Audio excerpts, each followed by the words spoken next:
Good afternoon, folks. Mayor Conway, thank you for the welcome, but more importantly, for your leadership. I really mean it. We talked outside there. Thank you, sir. You've been through hell.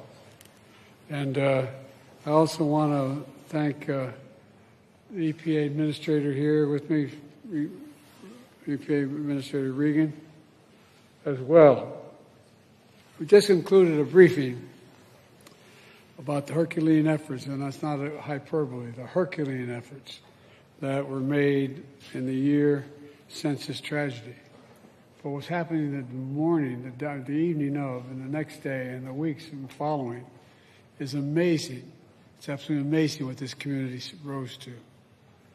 You know, I want to thank the folks of East Palestine. I want them to understand that we're not going home no matter what till this job is done. And it's not done yet. There's a lot more to do. The vast majority has been done. But we're going to stay to the very end. Every need is met. And we continue to hold Norfolk Southern accountable, make sure they make your community whole now and in the future. And what they do not make whole, what they cannot make whole, what isn't made, the government will make whole. We have an obligation. We have an obligation. I can already see this derailment won't define you. It just it defines you in a different way. Your courage, your resilience to this community, and the compassion that you've shown for all your fellow citizens. Let me be clear. While there are acts of God, this was an act of greed that was 100% preventable. Let me say it again. An act of greed that was 100% preventable. We were pushing the railroads to take more precautions, to deal with braking, to deal with a whole range of things that were not dealt with. Norfolk Southern failed its responsibility. We know multi-million-dollar railroad companies transporting toxic chemicals have a responsibility to do it safely. And again, Norfolk Southern failed. My administration was on the ground within hours, working closely with the governor, the mayor, the senators, the House members, community leaders, to make sure you have everything you need. My administration ordered Norfolk Southern to clean up the mess it created and ensure it was done right. That includes an executive order I signed to continue our priority to hold Norfolk Southern fully accountable for this disaster and any long-term effects that are able to be identified as time goes on. Not just here, but also in Darlington, Pennsylvania, where I just visited an hour or so ago. Working with the state, we've tested the air, the water, the soil quality, deployed teams of health experts, provided emergency loans for local businesses. But it's not done yet. There's more to do. Today I'm announcing the award of 6 National Institutes of Health grants to some of America's best research universities to study the short and long-term impacts of what happened here. That includes just north of here, Case Western University. So you'll have a top researcher with you as long as you need, as long as it has to go on. I also want to restate my support for the bipartisan rail safety bill.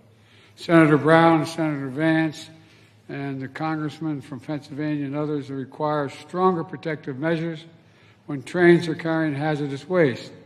Storage tank cars. We argued about this for years. They should be stronger. They should be able to survive crashes without exploding. Undated brakes that meet higher safety standards. The fact of the matter is there was a lot of discussion ahead of time before this occurred about the safety of the braking systems of many of these railroads, trains. More staffing on trains so that there are more people to respond immediately to a crash and to do so much more in relation to the safety of the transportation.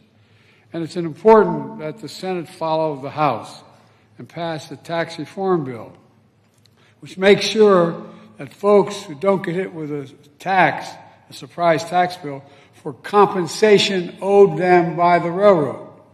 That's not taxable income to them. We've got to make sure that occurs, that no one is taxed for anything that is reimbursed or received from Norfolk Southern. It's not right. I support this tax reform bill, and we got to get it done. All told, we have done in 1 year what would typically take many years, and we're going to keep going. Like I said, your compassion and resilience of the leadership of this community and the people of this community, the courage of your firefighters, law enforcement officers, first responders who run into danger to save others, they deserve the care and resources we owe them to be followed and their health needs followed as well. Because that's what we do. It doesn't matter if you're a Democrat or Republican or Independent. What matters is we're all Americans. Everyone. We look out for one another. We leave no one behind. And we come back stronger than before. That's what you're doing here. That's what's happening right here in this community. That's what's going on downtown in your parks as well. Your downtown's reopened and the parks are reopened. Students were frustrated. Opposing schools wouldn't travel here for sports events. But now you're playing home games again, finally. That's pride. That's also progress. But we have other obligations. And that's here to stay here as long as it takes to get everything done and be sure no one's left behind. In moments like this, let's remember who we are. We're the United States of America, for God's sake. We have obligations to one another. There's nothing beyond our capacity when we do it together. And we're going to stay here and do it together as long as it takes. May God bless you all, and may God protect our troops. We have a lot to do. Now let me turn this over to the EPA Administrator, Michael Regan, and he'll have a few things to say as well. Michael? Thank you, Mr. President. Good afternoon, everyone. It's an honor to join President Biden here in East Palestine today, a community that embodies strength, resilience, hope, and progress. Mr. President, thank you for your laser focus on this community from day one. Thank you for directing EPA and all federal partners. And thank you, Mr. President, for what you're doing to support this community. President Biden has never forgotten East Palestine. Mayor Conaway, thank you for being here with us. It is because of Mayor Conaway's leadership and tenacity that East Palestine is well on its way to full restoration. It's been a year since a Norfolk Southern freight train carrying hazardous chemicals derailed, releasing toxins into the environment and upending countless lives. For many, it's been a year of fear, uncertainty, and disarray.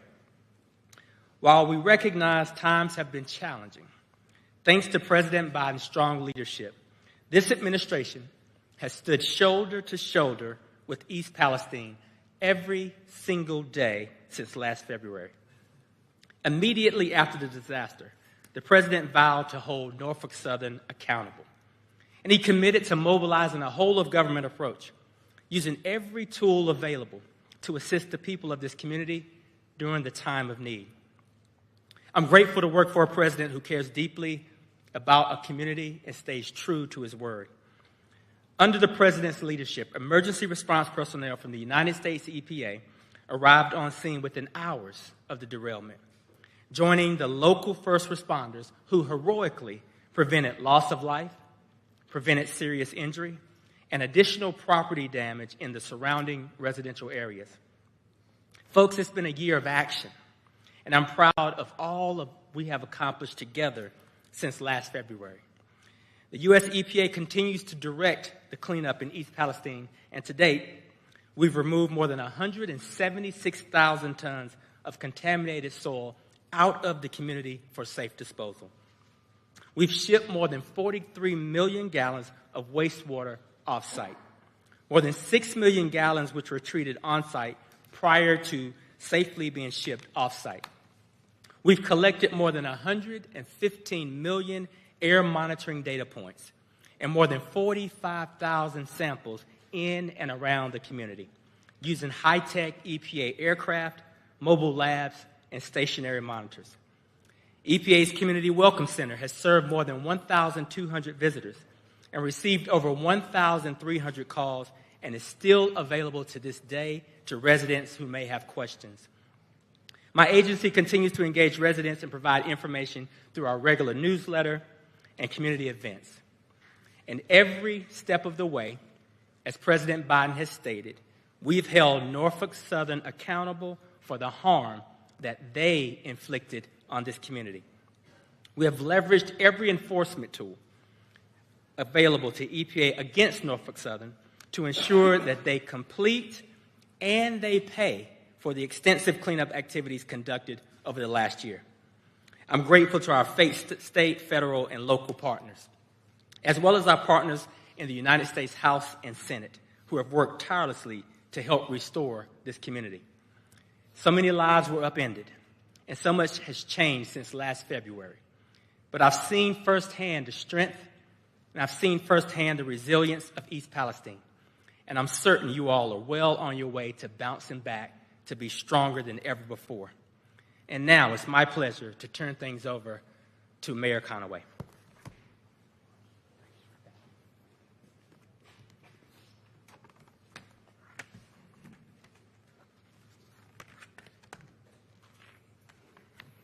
Thank you all for coming. On behalf of the Village of East Palestine, I want to welcome President Biden. As we pass the first anniversary of the train derailment, the Village of East Palestine appreciates the support from the U.S. EPA, the Department of Transportation. We'd also like to thank Governor Mike DeWine, the Ohio EPA, the Ohio EMA, and the Department of Public Safety, and all of our state and local partners that have been with us since the beginning. Our village has faced many challenges, but as a community, we have shown resilience. We will not be defined by this single event, rather our response to it and our perseverance. President Biden, your long-awaited visit to our village today allows us to focus on the things we agree with, acknowledging this disaster should have never happened, address the long-term health concerns and the economic growth of the village, and ensure this never happens again to another community. Our goal is to be collaborative and proactive, collectively taking control of what we can shape for a stronger future.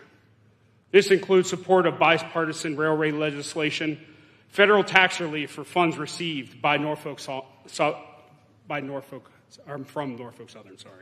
along with your unwavering support and assurances that our long-term concerns and needs will be addressed, which we have expressed here today, sir.